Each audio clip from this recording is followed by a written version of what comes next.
কক্সবাজারে বেড়েছে শীতের তীব্রতা। গত কদিনে কক্সবাজারে সবচেয়ে বেশি শীত পড়ছে। আমরা যেটি জানতে পেরেছি, এই মৌসুমে সবচেয়ে বেশি শীত পড়ছে গত ৩ থেকে ৪ দিন যাবৎ। আমরা আবহাওয়ার সূত্রে অর্থাৎ আবহাওয়া অফিসের সূত্রে যেটি জানতে পেরেছি, গতকাল শীতের তাপমাত্রা ছিল সর্বনিম্ন ১৬.৫ ডিগ্রি সেলসিয়াস এবং সেই তাপমাত্রা আজকে অতিবাহিত হচ্ছে ১৬.৫ ডিগ্রি সেলসিয়াস তাপমাত্রা, যেটি এই মৌসুমের সবচেয়ে সর্বনিম্ন তাপমাত্রা বলছেন কক্সবাজার আবহাওয়া অধিদপ্তর।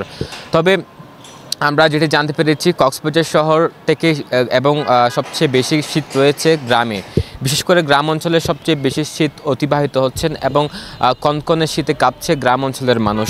তবে যে উত্তরাঞ্চলের চেয়ে অর্থাৎ বাংলাদেশের সর্ব উত্তরে যে পরিমাণ শীত পড়ছে তেমন শীত কিন্তু কক্সবাজারে নেই।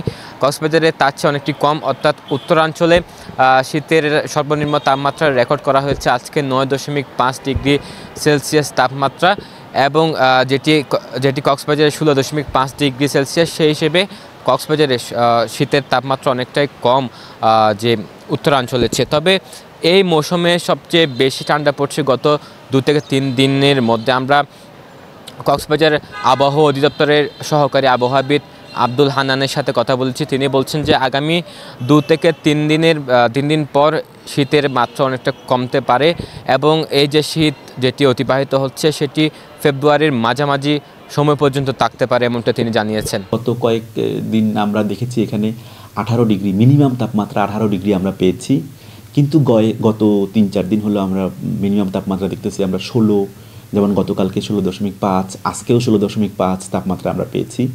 তো এটা তুলনামূলকভাবে আমরা কম, কিন্তু বাংলাদেশের তুলনা করলে আমরা দেখা যাবে যে না, আমরা কক্সবাজারে সবচেয়ে আমরা মিনিমামের দিক থেকে মানে সবচেয়ে কম শীত আমরা অনুভব করি, যেটা কিনা উত্তরবঙ্গ, যেটা রংপুর বিভাগের সেই তেঁতুলিয়াতে সবচেয়ে কম। যেমন আজকেও সেখানে মানে শৈত্যপ্রবাহ, মৃদু শৈত্যপ্রবাহ ৯.৫ ডিগ্রি তাপমাত্রা সেখানে আছে, সেটা কিনা মৃদু শৈত্যপ্রবাহ। কিন্তু আমাদের এখন বর্তমানে ১৬.৫, তাদের থেকে আমরা প্রায় ৬ ডিগ্রি ৭ ডিগ্রির মতো আমরা বেশি। আবহাওয়ার পূর্বাভাসে এখন বলা আছে তাপমাত্রা মোরলেস এমনই থাকবে, অথবা একটু তাপমাত্রা বাড়বে, মানে শীতটা কমে যাবে আর কি, এরকমই আগামী ২-৩ দিনের পূর্বাভাসে এমনই দেওয়া। এই যে কক্সবাজারে তীব্র শীত পড়ছে, তাতে কনকনে এই শীতে কাঁপছে শহরের সাধারণ মানুষ, বিশেষ করে যারা শীতার্ত মানুষ রয়েছে, যাদের শীত নিবারণে যে কম্বল অথবা গায়ে দেওয়ার পরনের গরমের কাপড়ের কেনার সামর্থ্য নেই, সবচেয়ে তারা বেশি ভোগান্তি পোহাচ্ছেন তীব্র শীতে।